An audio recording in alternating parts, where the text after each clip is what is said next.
Mes bien-aimés dans le Seigneur, soyez bénis. Alors aujourd'hui, nous allons partager la parole de vie dans Jean chapitre 5, versets 19 à 47. Discours sur l'œuvre du Fils. Jésus reprit donc la parole et leur dit, en vérité, je vous le dis. Le Fils de l'homme ne peut rien faire de lui-même qu'il ne le voit faire au Père. Ce que fait celui-ci, le Fils de l'homme ne peut rien faire de lui-même qu'il ne le voit faire au Père. Ce que fait celui-ci, le Fils le fait pareillement, car le Père aime le Fils et lui montre tout ce qu'il fait, et il lui montrera des œuvres plus grandes que celles-ci. À vous en spécifier. Comme le Père en effet ressuscite les morts et leur redonne vie, ainsi le Fils donne vie à qui il veut, car le Père ne juge personne. Il a donné au Fils le jugement tout entier, afin que tous honorent le Fils comme ils honorent le Père. Qui n'honore pas le Fils n'honore pas le Père qui l'a envoyé. En vérité, je vous le dis, celui qui écoute ma parole et croit à celui qui m'a envoyé a la vie éternelle et ne vient pas en jugement, mais il est passé de la mort à la vie. En vérité, je vous le dis, l'heure vient et c'est maintenant, où les morts entendront la voix du Fils de Dieu. Et ceux qui l'auront entendu vivront. Comme le Père en effet a la vie en lui-même, de même a-t-il donné au Fils d'avoir aussi la vie en lui-même. Et il lui a donné pouvoir d'exercer le jugement parce qu'il est Fils d'homme. N'en soyez pas étonnés, car elle vient l'heure où tous ceux qui sont dans les tombeaux entendront sa voix et sortiront. Ceux qui auront fait le bien pour une résurrection de vie, ceux qui auront fait le mal pour une résurrection de jugement.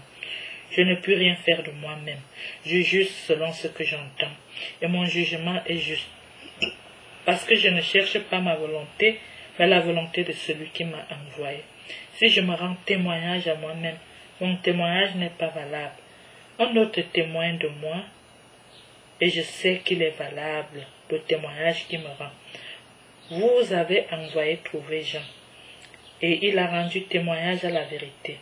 Quant à moi, ce n'est pas d'un homme que je reçois le témoignage, mais je dis cela pour que vous soyez sauvés.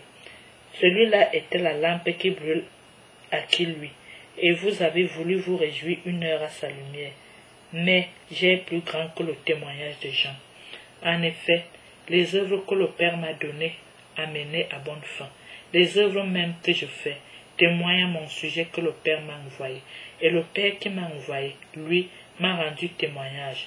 Vous n'avez jamais entendu sa voix, vous n'avez jamais vu sa face, et sa parole, vous ne l'avez pas à demeure en vous, puisque vous ne croyez pas celui qui l'a envoyé. Vous scrutez les Écritures parce que vous pensez avoir en elles la vie éternelle. Et ce sont elles qui me rendent témoignage. Et vous ne voulez pas venir à moi pour avoir la vie. De la gloire, je n'en reçois pas qui viennent des hommes. Mais je vous connais. Vous n'avez pas en vous l'amour de Dieu. Je suis venu au nom de mon Père, et vous ne m'accueillez pas. Qu'un autre vienne à son propre nom, celui-là, vous l'accueillerez. Comment pouvez-vous croire, vous qui recevez votre gloire les uns des autres, et ne cherchez pas la gloire qui vient du Dieu unique? Ne pensez pas que je vous accuserai auprès du Père. Votre accusateur, c'est Moïse, en qui vous avez mis votre espoir. Car si vous croyez Moïse, vous me croiriez aussi, car c'est de moi qu'il a écrit. Mais si vous ne croyez pas à ces écrits, comment croirez-vous à mes paroles? Mes bien-aimés dans le Seigneur, soyez bénis. Merci d'avoir accepté de partager avec nous. Nous nous retrouverons au partage suivant et à tout bientôt.